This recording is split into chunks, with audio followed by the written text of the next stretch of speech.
কোন ধর্মের লোকজন তপশিলি জাতির স্বীকৃতি পাওয়ার যোগ্য এবং কারা এই স্বীকৃতি ও সরকারি সুযোগ সুবিধা পাওয়ার যোগ্য নন স্পষ্ট করল দেশের শীর্ষ আদালত। কোন ধর্মের লোকজন তপশিলি জাতির স্বীকৃতি পাবেন এবং কারা এই স্বীকৃতি ও সরকারি সুযোগ সুবিধা পাওয়ার যোগ্য নন সে বিষয়ে দেশে বেশ কিছুদিন ধরেই আলোচনা চলছে। এবার এই বিষয়ে নিয়ম স্পষ্ট করে দিল সুপ্রিম কোর্ট। ফলে এক শ্রেণীর লোক তপশিলি জাতির স্বীকৃতি হারাতে চলেছেন। গত বছরের মে মাসে চিন্তাদা আনন্দ নামে গির্জার দায়িত্বপ্রাপ্ত এক ব্যক্তির আর্জি খারিজ করে তার তপশিলি জাতির স্বীকৃতি বাতিল করে দেয় অন্ধ্রপ্রদেশ হাইকোর্ট। এই ব্যক্তি দাবি করেন তিনি জাত ও ধর্মের কারণে বৈষম্যের শিকার হচ্ছেন, কয়েকজন তার উপর নির্যাতন চালাচ্ছে। অন্ধ্রপ্রদেশ হাইকোর্টের রায়ের বিরোধিতা করে সুপ্রিম কোর্টে দ্বারস্থ হন চিন্তাদা। তবে তার আর্জি খারিজ করে দিল সুপ্রিম কোর্টের বিচারপতি পি.কে. মিশ্র ও বিচারপতি এন.ভি. আঞ্জনিয়ার bench. Today, the Supreme Court passed a very important order, an order that will have repercussions all over the country.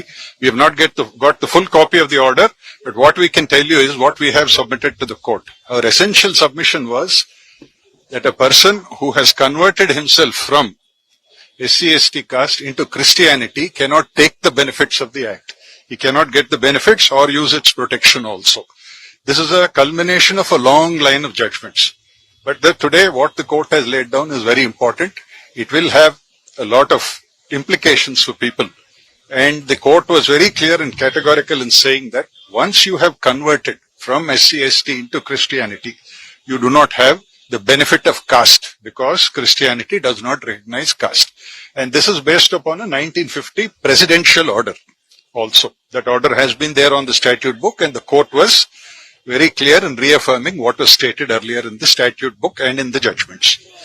So, the reservation policy for Dalit Christians and Dalit minorities is still pending in Supreme Court.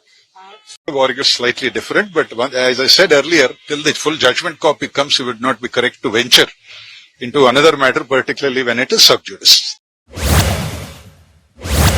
অনেকেই ধর্মান্তরিত হওয়ার পরেও তপশিলি জাতি ও উপজাতির তকমা ধরে রেখেছেন, কিন্তু মঙ্গলবার শীর্ষ আদালতে যে রায় দিয়েছে তারপর এই ধরনের ব্যক্তিরা সেই স্বীকৃতি হারাতে চলেছেন।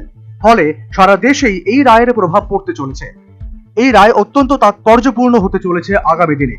এদিন সুপ্রিম কোর্ট জানিয়ে দিয়েছে হিন্দু, শিখ ও বৌদ্ধ ছাড়া অন্য কোনো ধর্মের মানুষ তপশিলি জাতির স্বীকৃতি দাবি করতে পারবেন না। তপশিলি জাতি ও তপশিলি উপজাতির উপর অন্যায় অত্যাচার প্রতিরোধ করার জন্য যে আইন রয়েছে তারও সুবিধা পাবেন না হিন্দু, শিখ ও বৌদ্ধ ধর্ম ছাড়া অন্য ধর্মের মানুষজন।